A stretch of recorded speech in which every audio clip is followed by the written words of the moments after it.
Hello and welcome. My name is Sabrina and this is Stylish and Sustainable. I'm so glad that you found time this week to sit down and listen to our new episode. This week we are going to be talking about essential oils, just the basics. What are they and where do they come from? So, without any further ado, let's dive in. Alright guys, so if we're going to talk about essential oils, we're going to do what I always do and start with the textbook definition. Google, the almighty Google, defines essential oils as volatile aromatics that plants use to survive. This is a very basic explanation of what essential oils do in nature, but it also helps us to understand how they are useful to us in our lives in the modern world. As an aromatherapist, we learn a whole bunch about how oils are the defense mechanisms of plants that we can use kind of as our own defense mechanisms in life, whether that be against anxiety or pimples or dry skin or just stinky rooms. I won't dive too deeply into what essential oils can do for us and our health because that's an episode in and of itself.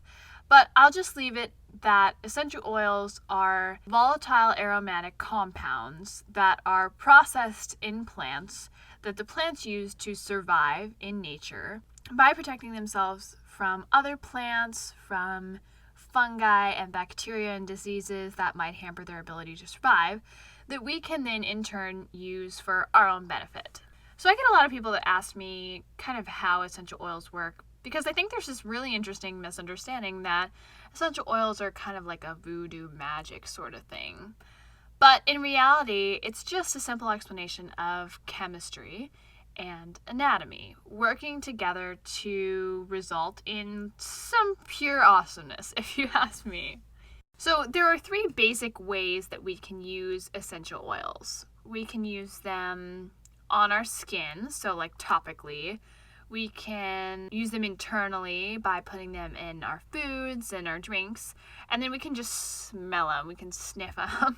And all of these different ways, obviously, cause different interactions and reactions within our body. But I think the one that people have the hardest time understanding is how we can utilize our sense of smell to really enjoy the benefits of essential oils. When we smell things, the little smelly particles, to use a very scientific term, enter our nasal cavity. And inside our nasal cavity are these tiny little olfactory neurons that help us to process essentially all of the information that's coming into our nose. And those neurons send signals to our olfactory bulb, which then in turn communicates with the limbic system of the brain and lays out what to do with all of these different signals they're getting from whatever we're smelling. For instance, whenever I want to go to sleep and I'm kind of having a hard time, I'm a little bit restless and so on and so forth, and I need to calm down a bit, I'll grab my lavender essential oil and I'll just hold it under my nose or put it on my wrist, and the smell of that helps me to calm down. There's a very long and kind of complicated explanation of how the esters, which are a chemical compound in the lavender essential oil, helps my central nervous system to kind of switch into a more relaxed zone. But the quickest way to explain it is just that it helps me to feel calm. And there's so much value in that and all the other amazing things essential oils can do, which we will talk about later. But again, today we're just focusing on what they are and how they're made.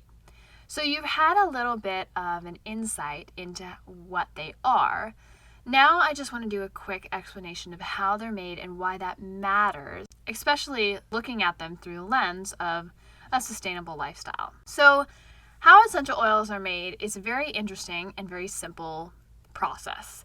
First of all, you have essentially this big vat of water, and over top of that water is a whole bunch of plant matter. Maybe it's leaves, maybe it's the flowering tops, maybe it's the entire plant, maybe it's just the roots.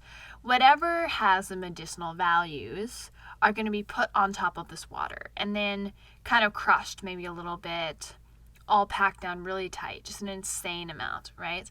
And then the water is going to be heated, so it's quite hot, and that heat and the steam helps to break down the different little capsules and pockets in the plant where the essential oils are stored.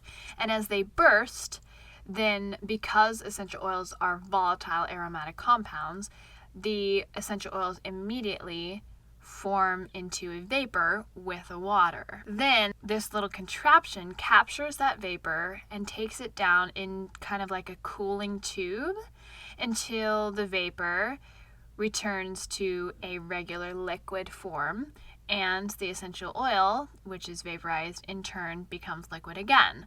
And what happens, as we all know, when you mix oil and water in their liquid form, is that the oil will rise to the top. So then it's simply separated from the water.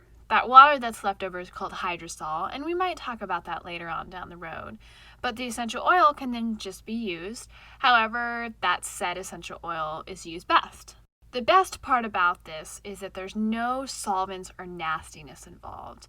And that's good for two reasons. First of all, it's good for us and our bodies, obviously, because then we don't have to interact with things that are unnatural or toxic to our systems. And secondly, it's good for the environment because it doesn't take any fossil fuels or funky synthetics that cause waste and lead to just a lot of unnecessary nastiness downstream.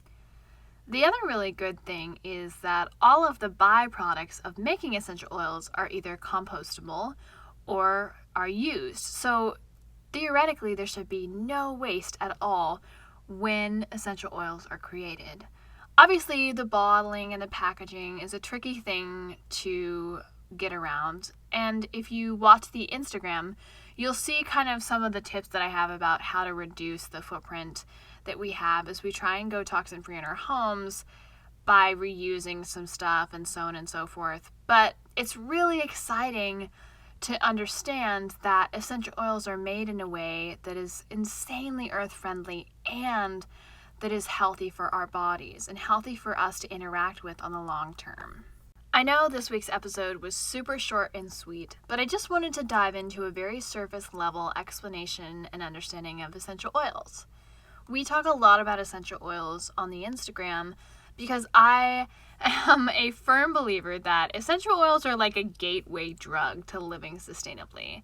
And that as soon as you're able to kind of break down this barrier of toxins and kind of nastiness in your life, you are going to be able to, for sure, step forward with a little more clarity of mind and also just with more healthful habits to tackle the bigger picture issues that might be causing waste and just kind of nastiness as a side effect in your life. If you're interested in other tips on essential oils in the interim between episodes that are focused on essential oils, just head over to the Instagram account. Like I said, there's a ton of information that I'm giving out constantly about individual oils and just kind of how I use them. If you have any questions at all about the basics of essential oils or the detailed stuff, go ahead and shoot me a message on the Instagram account. Thanks for spending just a couple minutes with me learning about the what and the how of essential oils. You guys are awesome. See you next week.